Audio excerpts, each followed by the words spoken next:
Hi guys, thanks for being here. My name is Courtney, and I am here to discuss the initiative and referendum process in Arizona. Here I will talk about the definition, how they are created, compare and contrast them, and give you the pros and cons on my findings.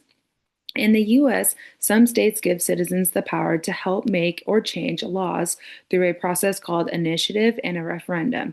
This means people can collect signatures to get a law or amendment added to the ballot so voters can decide on it. The two main types is the initiative. Citizens can propose a new law or change to the state constitution and have it voted on.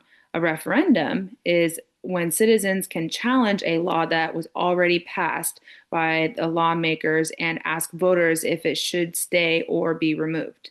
This process is available in 26 states, but there is no national or federal option for this. So while you can't change the US laws this way, you can make a difference in your own state if it allows these tools. The process for an initiative is first you have to write a proposal. A citizen or a group writes a new law or constitution amendment. It has to get approved. They must collect a certain number of valid voter signatures in a set amount of time. Then they submit it on the for the ballot. If enough signatures are collected and verified, the measure goes on the ballot for voters to decide. For a referendum process, to challenge the law, the citizens don't agree with the law that was recently passed, they can start a referendum. They collect signatures as well, gather enough voter signatures by a certain deadline. Then they put it on the ballot. If the signatures are valid, voters decide whether to keep or reject the law. These process these processes let regular citizens have a direct say in their state laws, but each state has their own rules and deadlines for how this works.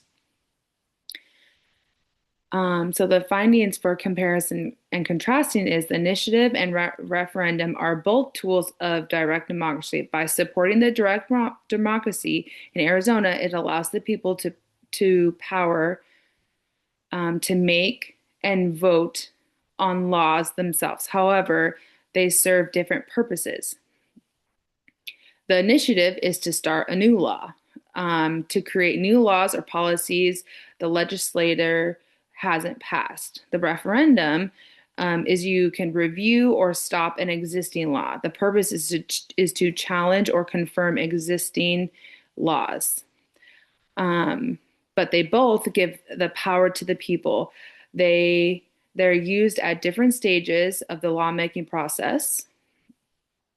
Some of the pros, as I explored in the initiative and referendum process, I discovered several pros and cons that highlighted both strengths and potential challenges that include for the initiative, the pros, it gives power to the people, allows citizens to create laws when lawmakers don't act, and encourages the public to get involved in the government.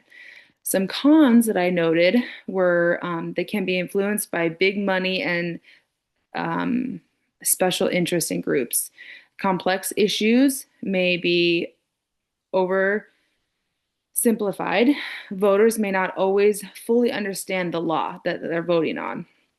That was the big one. Referendum pros is it lets voters have the final say on controversial laws, keeps lawmakers accountable to the public, and it can stop laws that people don't agree with. Some cons may slow down the legislative process, can create confusion if the voters don't fully understand, and costly to organize and run. According to the Arizona Constitution, citizens don't have to rely on elected officials to pass laws.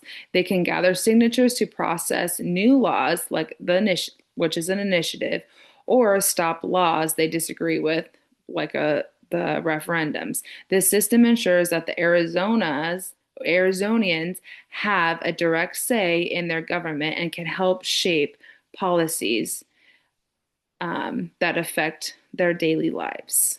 Thanks, guys.